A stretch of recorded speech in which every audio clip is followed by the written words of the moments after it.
Lorsque la Russie a franchi la frontière ukrainienne il y a plus de 4 ans, peu de personnes pouvaient imaginer l'ampleur et la persistance de ce qui allait se dérouler. Ce que beaucoup s'attendaient à voir comme une campagne rapide s'est transformé en le conflit le plus meurtrier en Europe depuis la Seconde Guerre mondiale. Le bilan a été stupéfiant. Au début de 2026, les analystes estiment que près de 2 millions de soldats des deux camps ont été tués, blessés ou portés disparus. Et même ces chiffres pourraient sous-estimer l'impact réel. Alors, pourquoi est-il si difficile de saisir le nombre exact de pertes? Pour comprendre, il faut revenir au 24 février 2022. Ce jour-là, la Russie a lancé son invasion, la qualifiant d'opération militaire spéciale, tout en minimisant les pertes. L'Ukraine, luttant pour sa survie, a de la même manière gardé confidentiels les chiffres des victimes afin de protéger le moral et maintenir la confiance du public. À la fin de 2022, les renseignements occidentaux ont commencé à publier des estimations qui ont choqué les observateurs. Les États-Unis ont évalué que la Russie avait subi entre 100 000 et 120 000 pertes, tués et blessés, rien que pendant les 10 premiers mois. Les pertes ukrainiennes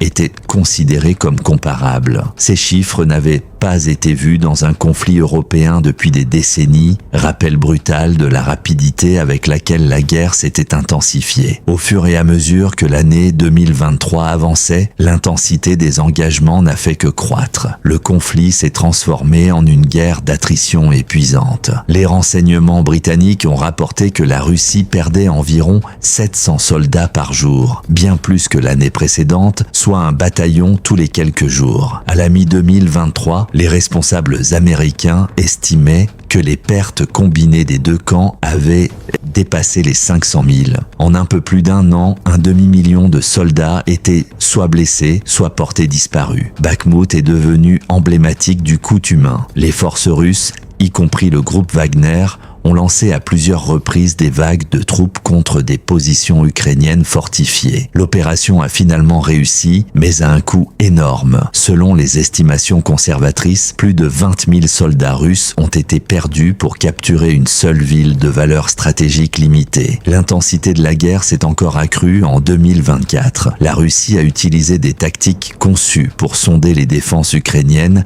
avec de petites escouades, attirant le feu ennemi afin d'identifier les positions avant que l'artillerie et les frappes de drones ne suivent. Si ces tactiques étaient efficaces pour recueillir des renseignements, elles consommaient rapidement des effectifs. Début 2025, les principaux commandants de l'OTAN estimaient que les pertes totales de la Russie dépassaient 790 000. Les évaluations britanniques suggérant plus d'1 million. La large variation reflète la difficulté de suivre les pertes dans un conflit où les deux camps gèrent soigneusement l'information. Les pertes ukrainiennes, bien que moins importantes en nombre absolu, étaient proportionnellement dévastatrices. Le président Zelensky a déclaré en février 2025 qu'environ 46 000 soldats ukrainiens avaient été tués et 380 000 blessés. Environ la moitié de ces blessés sont retournés au service actif, compliquant encore davantage le décompte des victimes. En 2026, l'ampleur de l'attrition devenait presque incompréhensible. Un rapport du CSIS estimait que la Russie avait subi environ 1,2 million de pertes depuis le début de la guerre, dont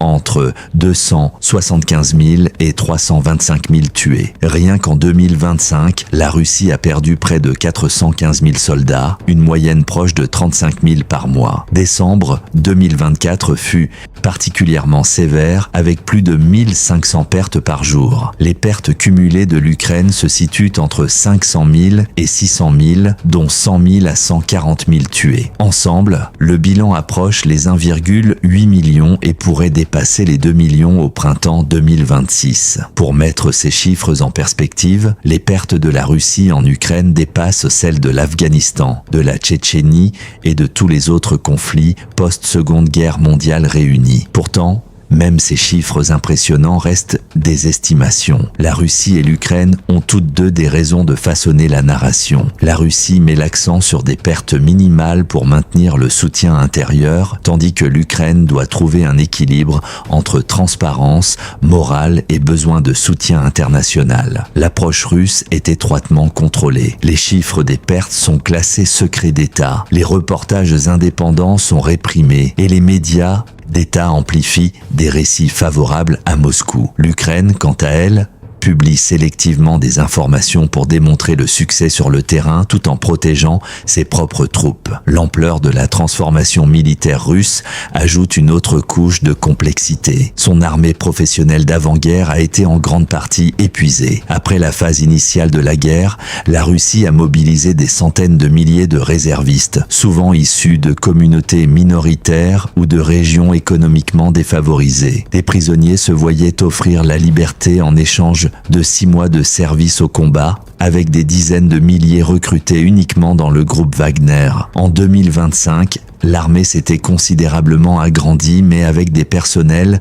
n'ayant reçu que quelques semaines de formation de base. Les officiers expérimentés ont disparu, remplacés par des commandants formés rapidement sur le terrain. Cela a affecté l'efficacité sur le champ de bataille. Les pénuries d'équipements aggravent le défi. La Russie a perdu des milliers de chars de combat principaux, obligeant le déploiement de véhicules soviétiques vieillissants contre des défenses modernes. La production ne peut suivre le rythme de l'attrition, laissant de nombreuses unités sous-équipées. Malgré ces revers, la Russie continue de réaliser des gains territoriaux progressifs, tirant parti de son avantage démographique. Avec près de 4 fois la population de l'Ukraine et beaucoup plus d'hommes en âge de combattre, la Russie peut soutenir une guerre d'attrition prolongée. Chaque perte ukrainienne a un impact proportionnellement plus grand sur sa capacité de combat que chaque perte russe. Des avancées lentes suffisent à épuiser la main-d'œuvre limitée de l'Ukraine au fil du temps. Pourtant, la supériorité numérique seule n'a pas garanti le succès. La stratégie ukrainienne de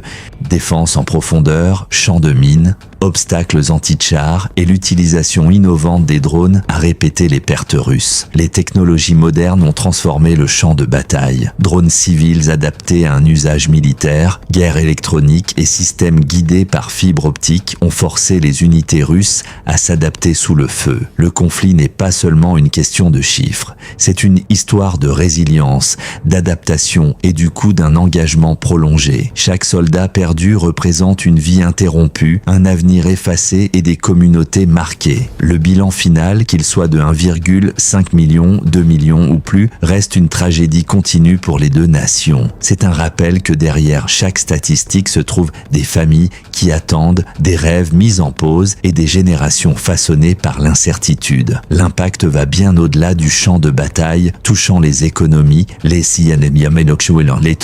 villes et la vie quotidienne de millions de personnes. Chaque engagement laisse sa marque et l'histoire de cette guerre résonnera pendant des décennies. Les civils ont également payé un lourd tribut. Des millions ont été déplacés, vivant dans des conditions précaires, parfois séparés de leurs familles pendant des mois. Les infrastructures vitales, hôpitaux, écoles, centrales électriques ont été endommagées ou détruites, perturbant la vie quotidienne et créant une crise humanitaire persistante. Même la reconstruction future semble incertaine, avec des ressources limitées et une menace constante de nouvelles attaques. Chaque ville reprise, chaque village libéré laisse derrière elle des traces profondes de souffrance et de résilience, rappelant que la guerre ne se mesure pas seulement en chiffres, mais aussi en vies humaines brisées et en espoirs mis à l'épreuve. Et cette histoire est loin d'être terminée. De nouveaux affrontements, avancées et changements continuent de remodeler le conflit quotidiennement. Pour rester informé de cette situation en évolution, suivez la chaîne et abonnez-vous. Le prochain chapitre de la guerre est déjà en train de se dérouler et vous ne voudrez manquer aucun moment.